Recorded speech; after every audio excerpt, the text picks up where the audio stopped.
this video, I just wanted to share some thoughts I had while making Christmas cards this year. I've decided to switch the kinds of watercolor cards that I've used. I've been making my own watercolor cards for years now, and I've always used the Strathmore Watercolor cards.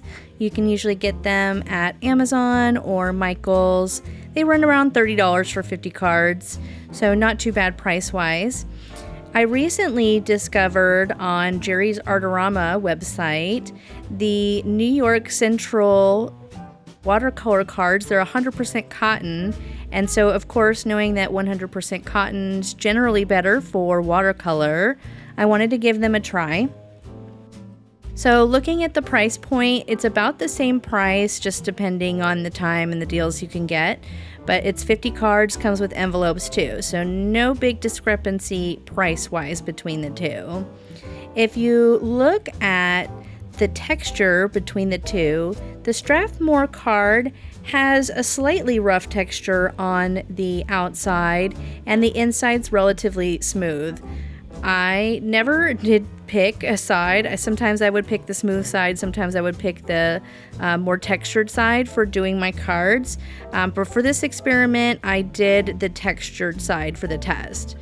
When you look at the New York Central watercolor cards, they definitely have a more descriptive texture on the outside.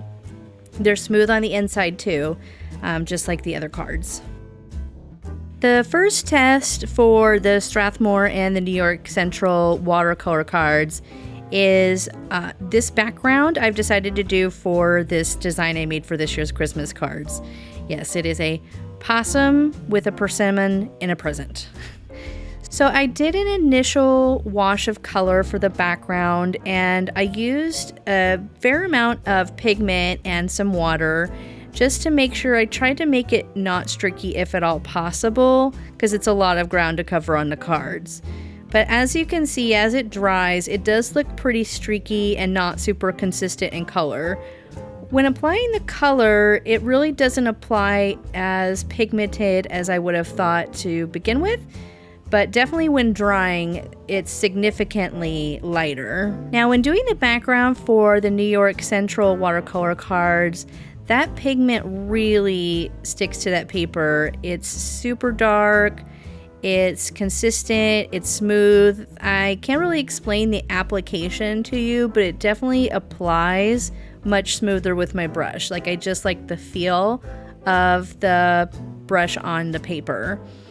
And I did do 2 layers of the background, but even though I did 2 layers, I think that even 1 layer would have been way more consistent and less streaky than the Strathmore card. When painting the present on the Strathmore card, I did decide to add a second layer because it did look really light to me. So adding a second layer was really helpful in this regard. It does have a more solid consistency.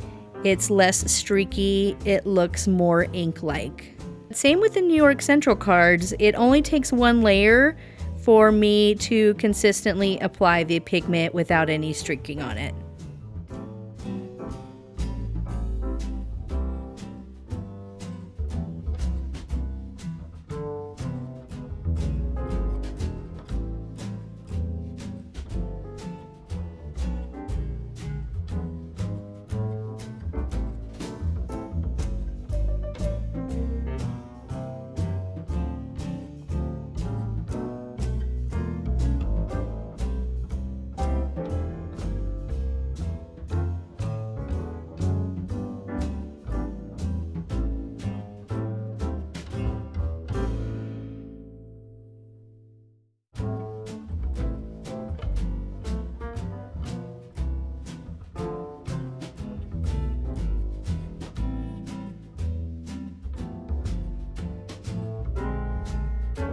Another test I did was the masking fluid test. So I applied masking fluid to both of the cards to cover up the ornaments so that I could cover those with some sparkly paints later.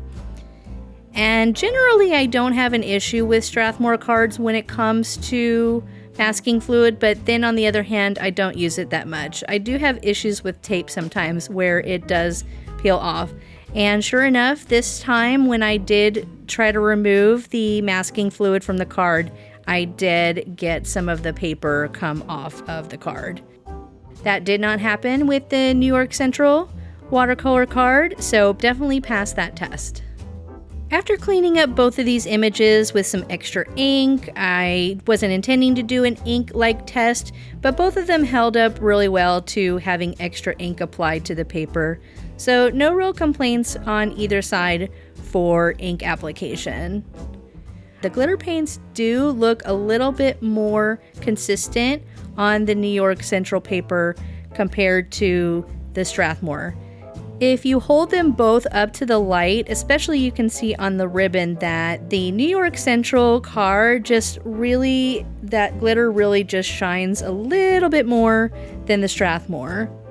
And last but not least, warping. When applying this much water and pigment to any watercolor paper, you're going to expect to see some warping. But I wanted to see between the two which was going to warp more. Both of them did fine in the test. They're both satisfactory to me. Both of them can be flattened nicely. But I would say just looking at the side, it does seem like the Strathmore warped just a little bit more than the New York Central. So all in all, the clear winner to me is the New York Central watercolor cards. The 100% cotton really does seem to make a big difference when applying the paint, ink, and other media to the card. I think I'm going to be making a permanent switch going forward, and I do hope that this comparison helps any of you out there that are working on your own watercolor cards and maybe didn't know about this option. That's all I have for you today. I hope that you found this helpful, and I hope everybody has a great time, a great holiday season making their card. And with that, I'll go ahead and say goodbye for now. Bye-bye.